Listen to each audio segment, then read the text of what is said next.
أشهد أن لا إله إلا الله وأشهد أن محمد رسول الله.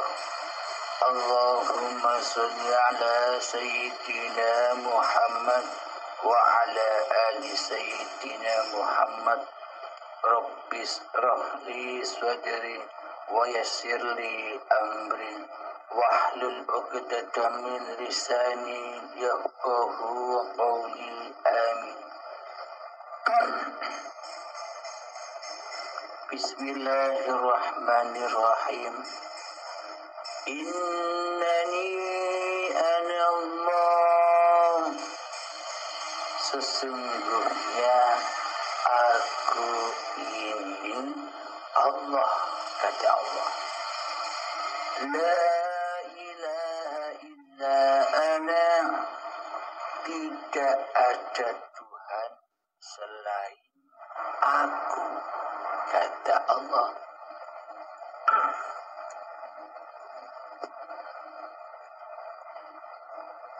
Kebanyakan manusia masih merasa dirinya menjadi Allah. Kebanyakan manusia masih merasa di hatinya sudah ada Allah. Ini hanya prasangka manusianya saja. Terbukti kita selalu lalai, selalu ingkar mengerjakan segala sesuatu yang fahsya wal munkar selama ini. Itu tandanya kita masih jauh belum bermakrifat kepada Allah. Jadi yang dimaksud makrifat kepada Allah itu adalah ma'rifatnya manusia kepada dirinya. Man arafa nafsahu. Jadi yang dimaksud ma'rifatullah, mengenal Allah, itu adalah manusia yang mengenal hakikat sejati dirinya. Di manakah letak manusia itu berada? Letak manusia itu berposisi dan berada adalah di dalam sifat muhalnya Allah.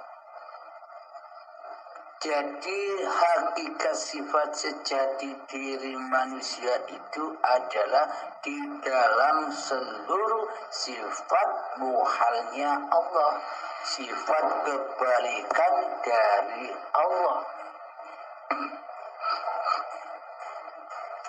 Jika selama ini di hati kita masih memakai baju-bajunya Allah, kitalah yang berasa yang wujud, kitalah yang berasa yang hidup, kitalah yang merasa berkuasa, kitalah yang merasa punya kehendak, daya upaya dan ikhtiar. Maka selamanya itu tanda bukti manusia di hatinya ngaku-ngaku jadi Allah. Inilah manusia yang syirik hatinya. Inilah manusia yang selalu mensekutukan Allah dengan dirinya di hatinya.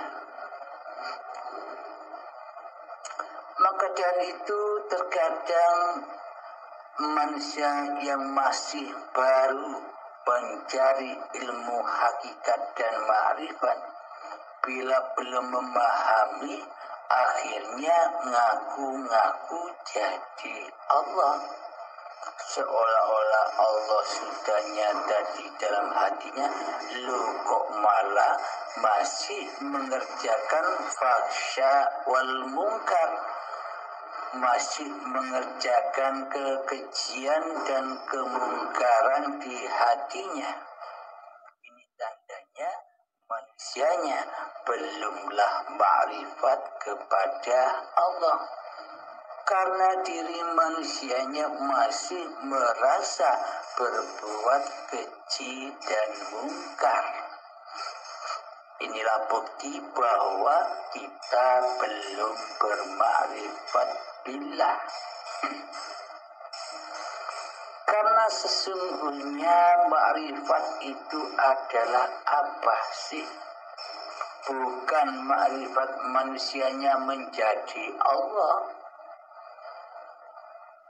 Allah tetaplah Allah, takkan bisa manusia menjadi Allah. Yang dimaksud makrifat itu adalah kembalinya manusia ke alam keabadiannya. Yang dulunya manusia itu Adam, yang dulunya manusia itu tak wujud, yang dulunya manusia itu tak hidup, yang dulunya manusia itu tak kuasa apapun, maka kembalilah ke tempat asalnya. Itulah yang dimaksud ma'rifat. Man arafa nafsahu, itu maksudnya. Jadi bukannya manusia jadi Allah. Ini salah besar. Kebanyakan pemahaman di luar sana kan demikian, seolah-olah manusianya berganti menjadi Allah. Ini masih pengakuan diri manusianya yang seolah-olah ngaku-ngaku jadi Allah. Inilah yang dimaksud kafir zindik.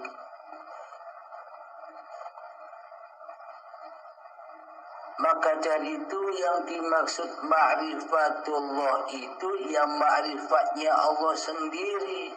Manusianya tidak bisa jadi Allah. Jadi ma'rifat manusia itu hanyalah kembali ke asalnya. Yang asalnya tiada sesebutan apapun, kembali ke alamnya, yakni laisa kamislihi syai'un, yang ada hanya Allah, yang tak bisa disebut dan tidak seperti apa-apa dan siapa-siapa. Dari situlah awalnya manusia. Jadi yang dimaksud ma'rifatullah itu manusianya kembali kepada hakikat diri sejatinya yang tak ada, yang tak hidup, yang tak kuasa dan sebagainya. Karena manusia tidak ada sebutannya kecuali ketiadaan, kembalilah ke sana. Ketika manusia sudah kembali ke sana lewat latih zuhudnya, untuk kembali ke sana itu memang perlu kudeta kerajaan hati yang selama ini dituhani oleh diri manusia kita. Kita wajib mengkudeta kekuasaan yang selama ini kita rasa kuasa diri manusia kita. Kita mengkudeta kehidupan manusia kita. Kita mengkudeta kewujudan diri manusia kita. Kita kiamatkan kubro. Inilah yang dimaksud kiamat kubro. Kiamat yang amat besar. Inilah yang dinyatakan oleh baginda Nabi Muhammad sallallahu alaihi wasallam bahwa peperangan secara fisik ini sangatlah amat kecil dibanding dengan keagungan perang melawan hawa nafsu diri manusiamu sendiri.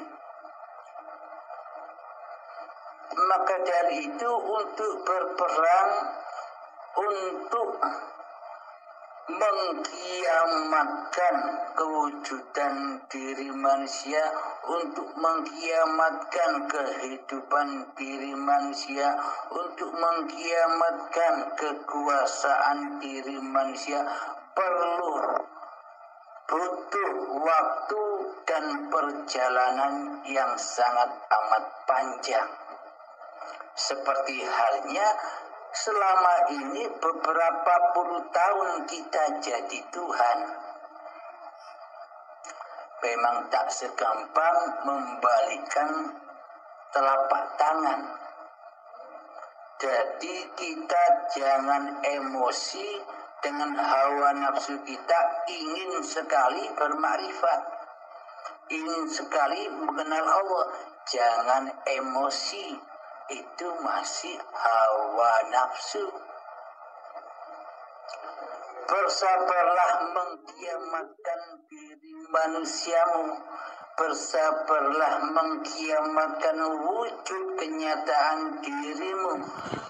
Bersabarlah mengkiamatkan kehidupan manusiamu di hatimu. Bersabarlah mengkiamatkan kekuasaanmu di hatimu. Dengan sabar dan ikhlas, dengan penuh pertolongan kepada Allah. Karena syarat untuk bertemu Allah, manusianya wajib mati. Itulah pintu bertemu Allah.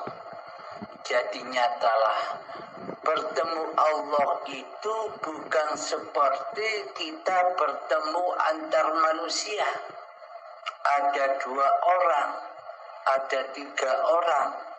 Jadi pertemuan dengan Allah itu bukan seperti bertemunya makhluk dengan makhluk. Yang dimaksud pertemuan dengan Tuhannya itu manusia bertemu kembali kepada asal usul manusianya, yakni manusianya sudah makrifat kepada ketiadaan diri manusianya. Manusia bermakrifat kepada ketiadaan wujud diri manusianya. Manusianya sudah bermakrifat kepada ketiadaan hidup manusianya. Manusianya sudah bermakrifat kepada ketiadaan kuasa manusianya di hatinya. Inilah yang disebut kiamat kubro. Inilah yang disebut kematian. Dan inilah yang disebut pertemuan dengan Tuhannya. Jadi bukan manusianya yang bertemu Tuhannya. Jadi bukan hambanya yang bertemu Allah. Akan tetapi yang bertemu Allah adalah zatnya sendiri. Yang tahu Allah ya Allah. Yang tahu hidup ya hidup. Tanpa adanya hidup, apakah kita tahu hidup? Alhamdulillahirabbil alamin. Semoga bisa dipahami. Maka dari itu, bila masih manusianya belum bermakrifat kepada diri kemanusiaannya yang tak ada, yang tak wujud, yang tak hidup, yang tak berkuasa, maka pasti manusianya mengaku-ngakui baju-bajunya Allah. Sifat-sifatnya Allah masih diakui sebagai sifat diri manusianya. Pasti di dalamnya akan mengerjakan kekejian dan kemungkaran, karena di hatinya belum menegakkan sholatnya. Inna sholata tanha 'anil fahsya'i wal munkar. Sesungguhnya yang dikatakan sholat itu ya demikian secara hakikatnya, yakni mentiadakan diri manusianya, mematikan kehidupan diri manusianya di hatinya. Itulah yang dimaksud makna menegakkan sholat. Karena sholat itu tujuannya adalah as-sholatu mi'rajul mu'minin. Sholat itu adalah tempat mi'rajnya para mukminin, orang-orang yang beriman kepada Allah, orang-orang yang beriman kepada hakikat diri manusianya yang tak ada, yang tak wujud, yang tak hidup, yang tak kuasa. Hanya Allah lah yang wujud, hanya Allah lah yang hidup, hanya Allah lah yang berkuasa, hanya Allah lah yang punya kehendak, daya upaya dan ikhtiar. Inilah yang dimaksud la haula wala quwata illa billahil aliyil azim. Inilah yang disebut manusia yang beriman kepada Allah. Jadi hanya orang mukminlah yang bisa bi'arajul mukminin, yang bisa bertemu dengan Tuhannya. Jadi sekali lagi saya katakan, bukan hamba ketemu Allah. Maksudnya makrifat itu hamba sudah ketemu ke alam ketiadaannya, yakni di dalam sifat-sifat muhalnya Allah. Jangan menjadi pemilik sifat-sifatnya Allah. Biarlah Allah sendiri yang memiliki sifat hakikat diri Tuhannya. Jadi selama ini seolah-olah manusia kan merasa menjadi Allah. Ini masih jauh, ini masih syirik, ini masih mensekutukan Allah dengan diri manusianya. Maka dari itu manusia takkan lepas dari pekerjaan keji dan mungkar di hatinya. Semoga bisa dipahami. Jadi ma'rifatullah itu rasa diri manusianya sudah tak ada lagi di hati ini, sehingga sananya kekuasaannya, kerajaan manusianya sudah tak wujud dan tak hidup lagi di hati ini. Inilah yang dimaksud ma'rifatullah, yang bermakrifat kepada Allah, ya Allah sendiri, yang tahu rahasia Allah, ya Allah sendiri, yang bisa memahamkan, yang bisa dipahamkan, ya zatnya sendiri. Manusia tak berhak faham dan memahamkan. Manusia tak berhak mengajari manusia lain. karena manusia sudah tak ada daya dan upaya serta kekuatan untuk melakukan itu semua.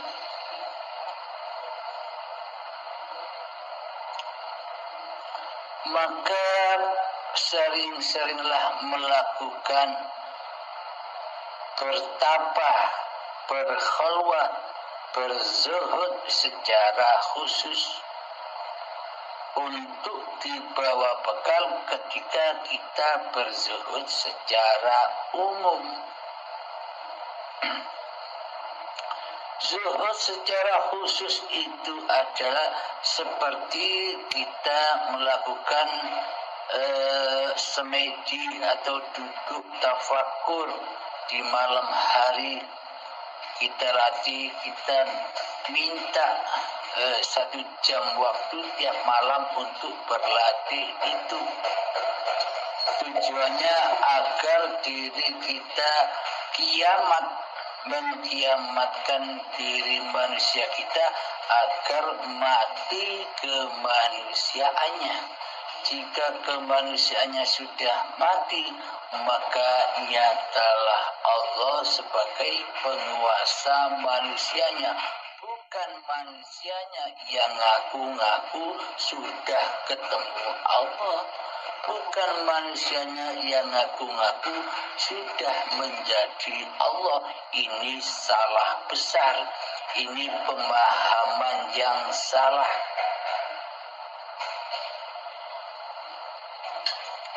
Gunanya kita berlatih kezuhudan, gunanya kita bertafakur itu untuk kita bawa ke dalam zuhud umum. Ketika sholat 5 waktu, kita bawa hasil latihan zuhud khusus itu di dalam sholat kita. Selama ini sholat yang kita kerjakan, puasa yang kita kerjakan, amal ibadah yang kita kerjakan, sedekah yang kita kerjakan kan selama ini kan bunyinya betul lillahi ta'ala, akan tetapi praktek hati kita di dalamnya masih linafsi, pekerjaan manusianya, karena selama ini kita tak bertuhan. Maka dari itu, bila hati kita merasa saya sudah mengenal Allah, saya sudah bisa ma'rifat kepada Allah, akan tetapi kenapa saya masih melakukan larangan-larangan syariatnya Allah, yakni masih melakukan kekejian dan kemungkaran, itu tandanya masih belum ma'rifat, masih ngaku-ngaku jadi Allah, karena manusianya yang masih merasa ngaku-ngaku bisa kenal Allah, manusianya belum mati, manusianya belum Adam, manusianya belum tiada, dan manusianya belum gaib di hatinya. Pasti yang dilakukannya seluruhnya dalam keadaan keji dan mungkar. Pasti salah di sisi Allah. Karena itulah takkan mungkin manusia bila sudah bermakrifat kepada diri manusianya, sudah bermakrifat kepada Allah, takkan mungkin manusia itu bisa melakukan kekejian dan kemungkaran. Jangankan melakukan kekejian dan kemungkaran, melakukan ketaatan saja secara syariat takkan bisa. Karena masih manusianya merajai singgah sana hatinya daripada Allah. Guna belajar hakikat dan makrifat ini agar sempurnalah seluruh syariat-syariat yang dituntunkan oleh baginda Kanjeng Nabi Muhammad sallallahu alaihi wasallam kepada umatnya. Kanjeng Nabi diutus oleh Allah dan Rasulullah menyampaikan apa-apa yang diperintahkan Allah buat manusia, yakni selalu hati tidak mensekutukan Allah dengan diri manusianya. Maka dari itu dituntunlah para umatnya dengan sesuatu syariat, sesuatu hukum ibadah, hukumnya sholat, yakni dengan niat. Niat itulah barometer seluruh ibadah. Niat itu induknya dari segala induknya ibadah. Induk ibadah adalah pada sholatnya manusia. Ketika di dalam sholat masih merasa ngaku-ngaku diri manusianya lah yang bisa sholat, ketika di dalam sholat manusia masih merasa berkuasa di dalamnya, maka seluruh amaliyahnya di luar sholat pasti salah, pasti keji dan mungkar.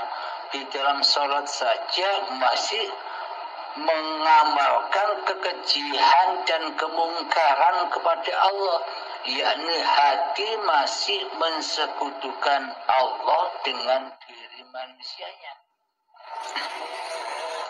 Maka dari itu tujuan kita belajar hakikat.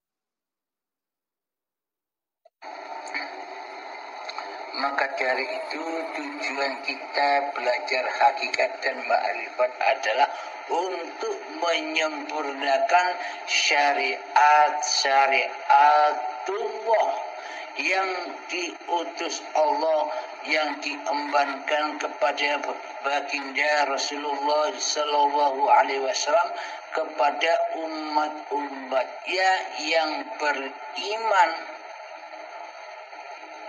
Jadi tujuan ilmu hakikat dan makrifat itu untuk menyempurnakan syariatullah, bukan syariatun nas. Selama ini kan syariat-syariat yang kita lakukan seolah-olah kitalah sebagai penguasa syariat itu, yakni syariatun nas. Maka yang ada di dalam hati kita pasti diri manusianya yang masih merasa bisa bersyariat. Inilah tanda-tanda amal yang fana. Inilah tanda-tanda amal yang hancur. Inilah tanda-tanda amal yang haram. Inilah tanda-tanda amal pendosa. Jadi meskipun kelihatannya ibadah, tapi sejatinya pendosa karena tidak berislam. Karena Islamnya selama ini hanya Islam-Islaman, Islam bohongan, Islam yang dusta. Bagaimana mungkin disebut sudah berislam di sisi Allah, sementara hati masih mensekutukan Allah dengan diri manusia kita di hati kita. Jadi maknanya Islam di sisi Allah itu adalah selamatnya hati dari menyaksikan selain Allah. Jadi manusianya wajib mati agar tidak tahu apa-apa. Seperti awal mulanya manusia tidak ada, manusia gaib, manusia tidak tahu apa-apa. Itulah yang dimaksud ma'rifatnya manusia.